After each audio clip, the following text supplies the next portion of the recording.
बिस्मिल्लाहिर्रहमानिर्रहीम। ये problem differential equation के partial differential equation of the first order chapter से है। तो इस तरीके की प्रॉब्लम को सॉल्व करने के लिए हम चारपिट मेथड का भी यूज़ कर सकते हैं, लेकिन ये जो जनरल मेथड चारपिट मेथड, इसके अलावा हम कुछ यानी स्पेशल मेथड है उनको भी यहाँ पर अप्लाई कर सकते हैं, जो कि ड्राइव किए गए हैं चारपिट मेथड से ही ड्राइव किए गए हैं, और उसको हम अप्लाई कर सकते हैं कुछ टाइप के इक्वेशंस के लिए।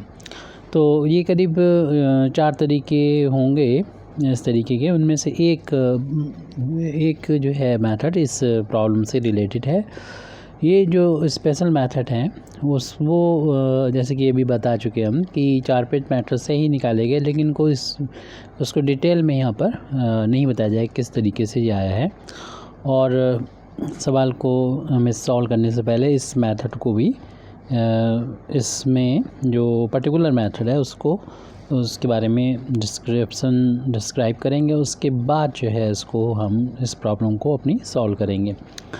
और इसमें हम लोग जानते हैं कि अगर हम जो स्पेशल मेथड है वो उसका यूज़ करते हुए हम कंप्लीट इंटीग्रल को या तो इंस्पेक्शन से या फिर लेस एफर्ट से जो है as compare to Charpit method इसको हम सॉल्व कर सकते हैं। यानी इसको देखकर ही हम जिस तरीके से ये प्रॉब्लम है हमारी, यानी find the complete integral of x square P square plus Y square Q square is equal to small z square, इस प्रॉब्लम को ही हम इस तरीके से सॉल्व कर सकते हैं। तो इस प्रॉब्लम को सॉल्व करने से पहले हम इसकी जो फार्म है, यानी स्टैंडर्ड फार्म जो हमने भी बताई थी, मोस्टली 4 फार्म है। तो यहाँ पर तो हम इसके एक स्टैंडर्ड फार्म ये लिखेंगे, दी कंप्लीट इंटीग्रल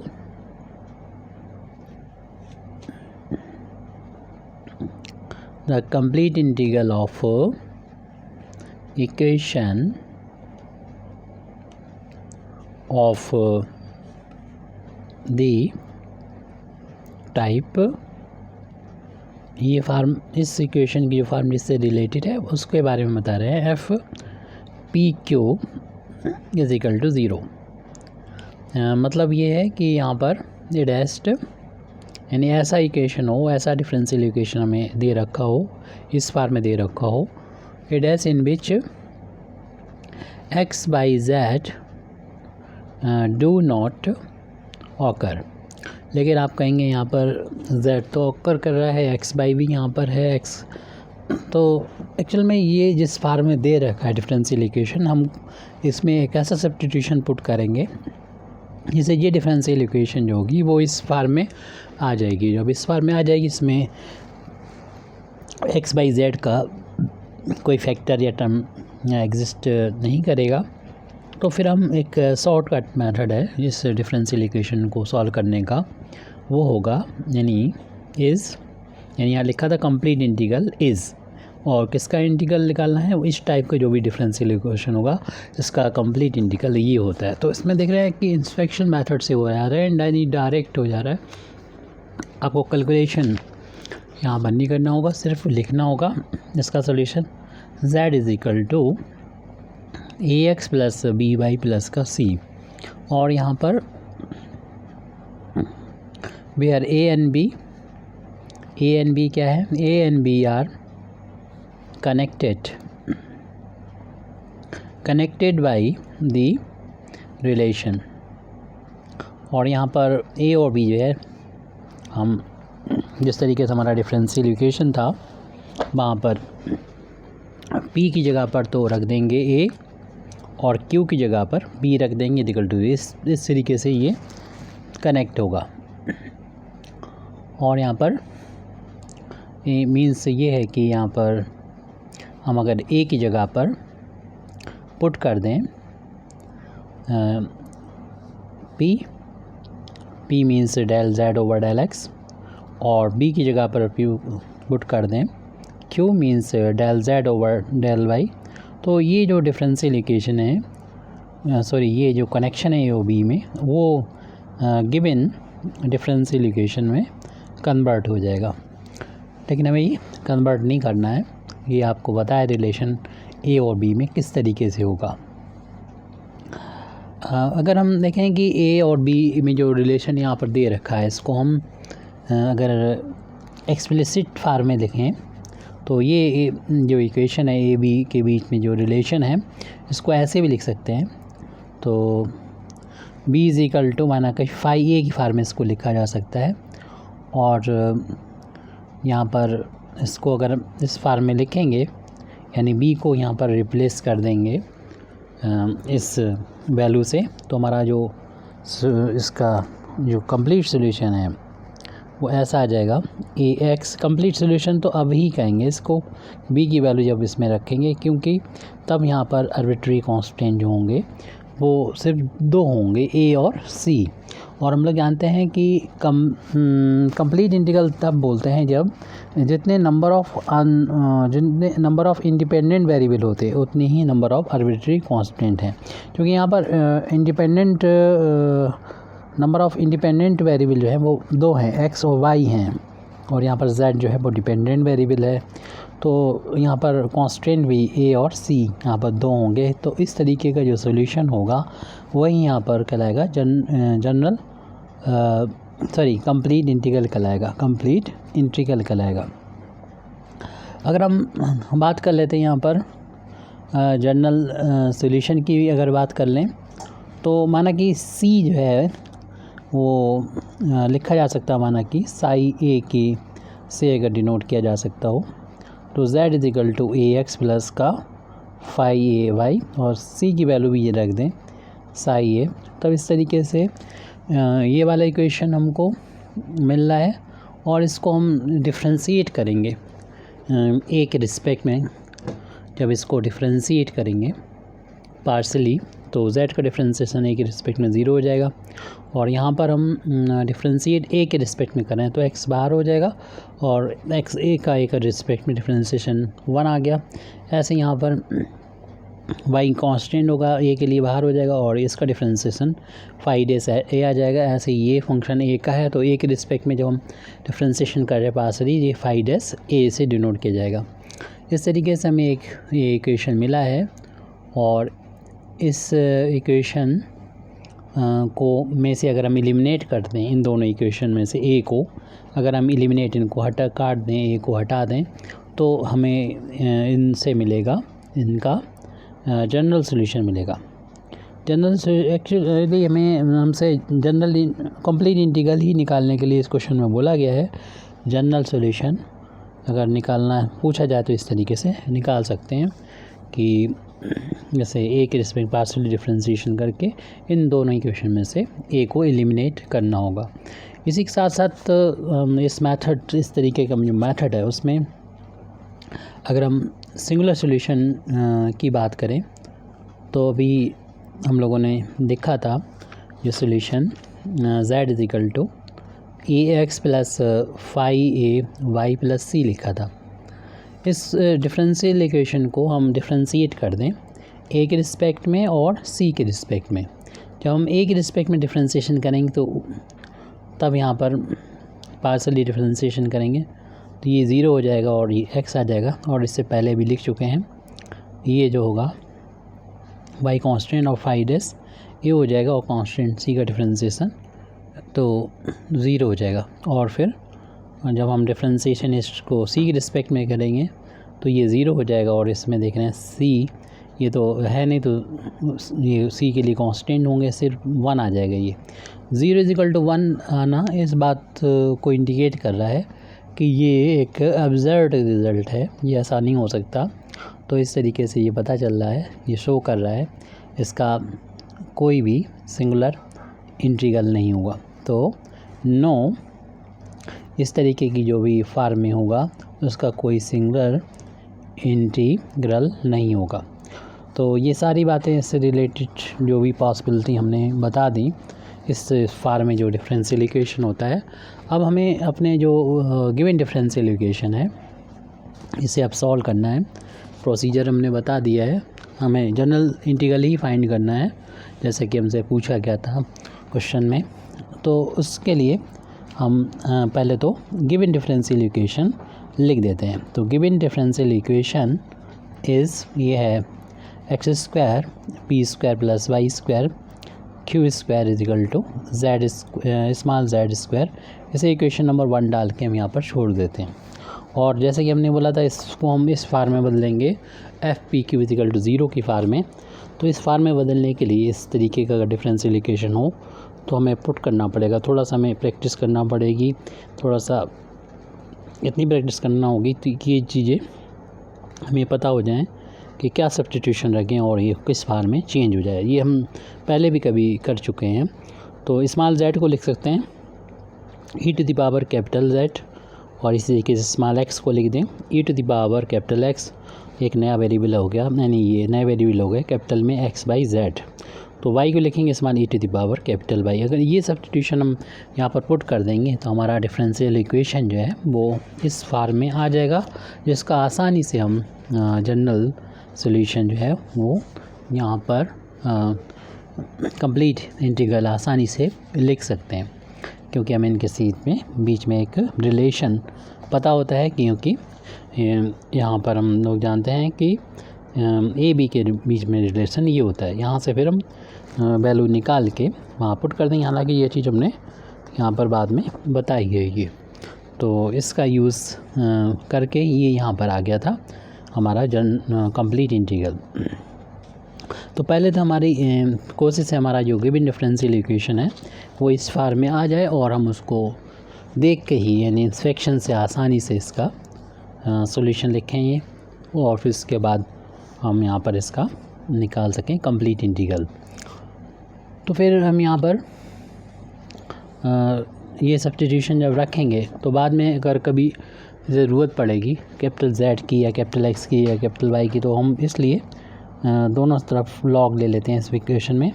तो log Z is equal to, इसमें भी लग जाएगा log E to the power Z, और लॉग में जो पावर होती है वो आगे मल्टीप्लाई कर जाती है। यहाँ पर बेस नहीं है तो ई होता है और ये दोनों बराबर हों तो ये वैल्यू 1 होती है। तो जेड इंटू स्मॉल ये कैपिटल है कैपिटल जेड इंटू 1 हो जाएगा। इस तरीके से कैपिटल जेड की वैल्यू स्मॉल में लॉग स्मॉल जेड।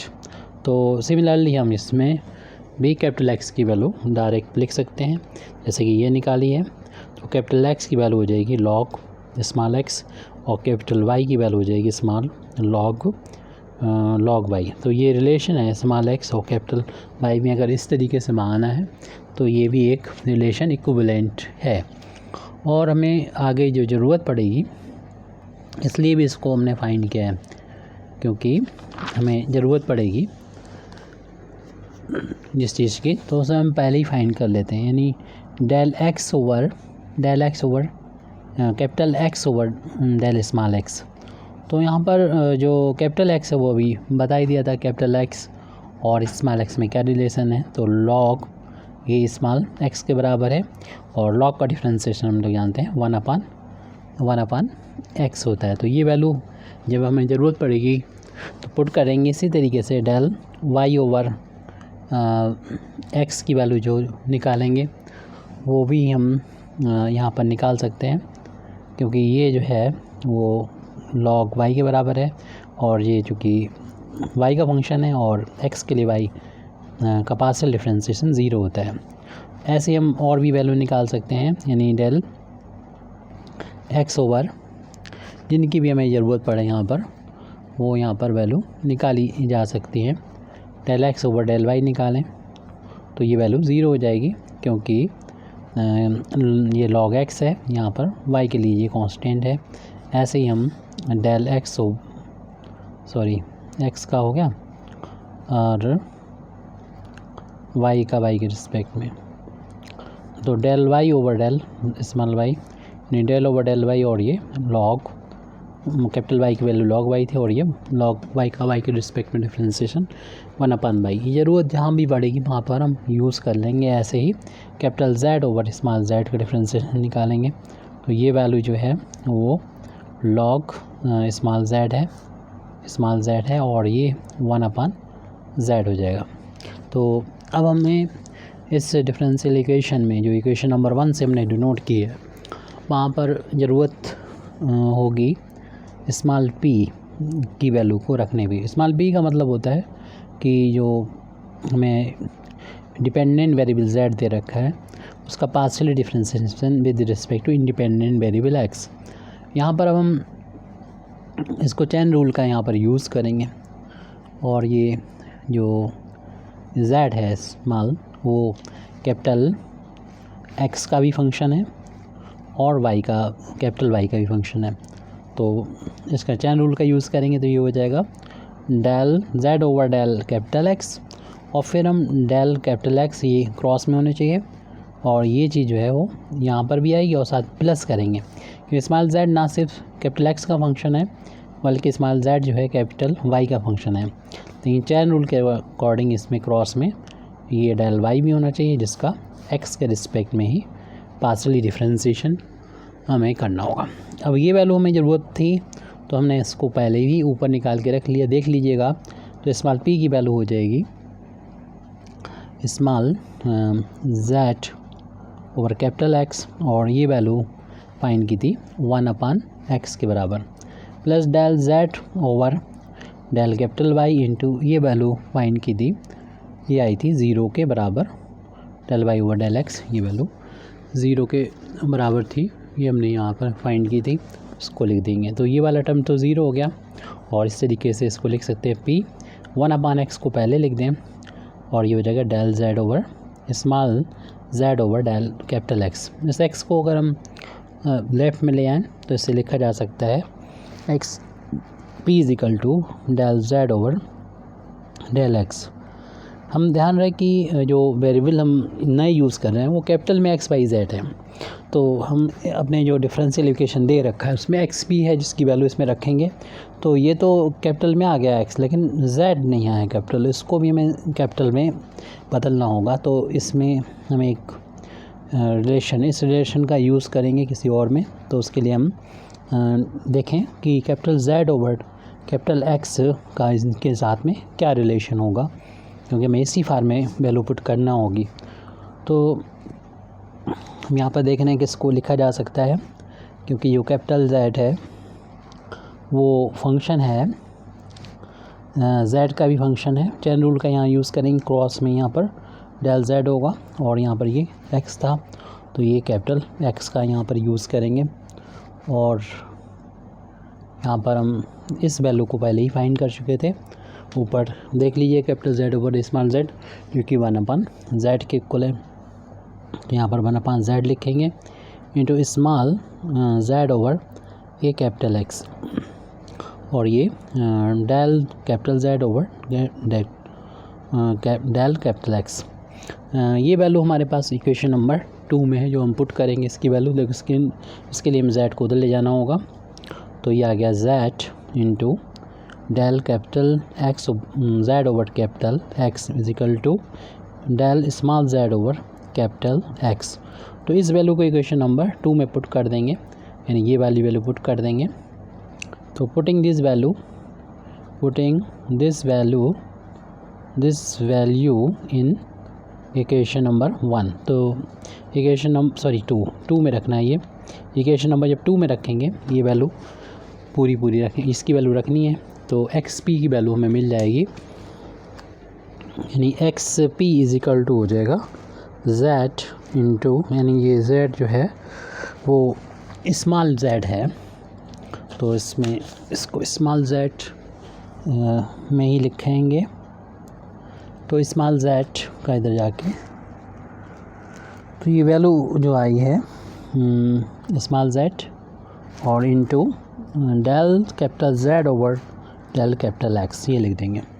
जिस तरीके से हमने इसकी वैल्यू निकाली है सेम प्रोसीजर का यूज़ करते हुए निकाली जा सकती है लेकिन हमें आपको लिखना नहीं है, सिर्फ ये लिख देना है सिमिलरली। इसी तरीके से हम लोग निकाल सकते हैं सेम आर्गूमेंट देते हुए कि y q is equal to हो जाएगा z del capital z over del capital y।